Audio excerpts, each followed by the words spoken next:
For the last few weeks, Eunice Atieno has had to stay home in line with health experts' calls for social distancing to stem the spread of the coronavirus. For all this time, she has had to abandon her only means of putting food on her table, making donuts by the roadside, and this means for some nights, her family will have to sleep on an empty stomach. Nilikuwa napika mifuko 4-6, lakini kwa sasa napika mfuko moja.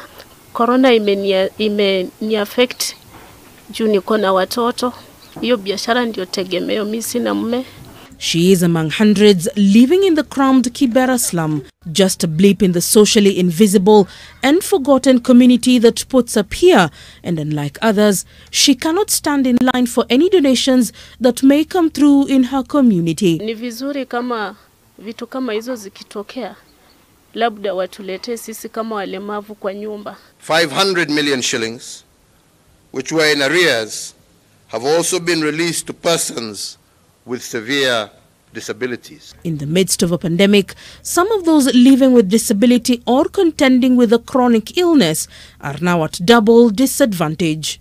Either tutengewe mahali fulani kama walemavu, mahali tutaenda, yani mahali penye papo save. With night curfews currently in force, every life-sustaining venture to put food on the table sometimes feels like playing Russian roulette. Kwa sahi hakuna biashara hapo kwa barabara. Nilikuwa nauza tu hapa kwa barabara hapo nje, lakini saa zingine hata inaweza fika hiyo masaa ya saa 1 hujapata pesa ya kununua hizo vitu, ndio unafikiria kwenda kutumana watoto waende wanunue, hapo maskari washafika. Not so far from her home, Beryl Akoth is home with her son Roy Odhiambo in their one-roomed house when she received a visit from well-wishers who have come bearing gifts. This generous gesture will sustain her and her family for a few more days.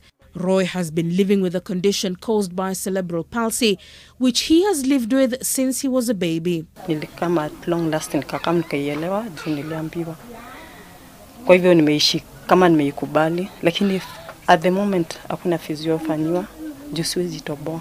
While life was tough enough before the coronavirus, now it's taken a turn for the worse. Kuna zile food anakula na kuna zile food hakuli. Sasa by the time unaangalia dish, urudi angalia, na kuna watu wengine by the way. Kwa hivyo kuna food mtoi ametumia Pampers all along. Kama kwa sahi hata hiyo story ya Pampers nimeisahau, ndio kwa sababu hata amepata akiwa hivyo. Sasa kila sana nashinda kwa maji kufua. Juu lazima unajua mtu kama huyu anataka mali safi. Na kuna watu expect mali kuna mtu hii afai kuwa. Yani sijui kuna vile watu huchukulia watu negative. Kwa hivyo mtu ana expect akikam kukuona ama akikam kukusaidia anafaa kupata state nyingine kwa ile hao ndio hawezi kukusaidia. Fadhali kabla corona kwa natoka mimi ni driver. Na sasa boss kwa kwanza vile Uhuru alisema mtoto asiende shule, alisema nikae kwa nyumba. Those restrictions have, according to his father, made it that much harder for him to provide for his family. Francis says if things remain as they are, he may not have a roof over his head. Unajua pale tunaishi hapa si nyumba ya babangu. Hii ni nyumba ya mtu inafaa lipiwe. Pia nataka pesa. Sasa kama tunaangalia tu vile tutakuwa. To further cushion vulnerable Kenyans, we have identified needy households in Nairobi that will be the inaugural recipients of the weekly COVID-19 support stipend. While government warns of tougher times ahead, families of those with special needs hope to be among those who benefit from government programs to ease the burden of the pandemic on them. Leila Mohammed, NTV.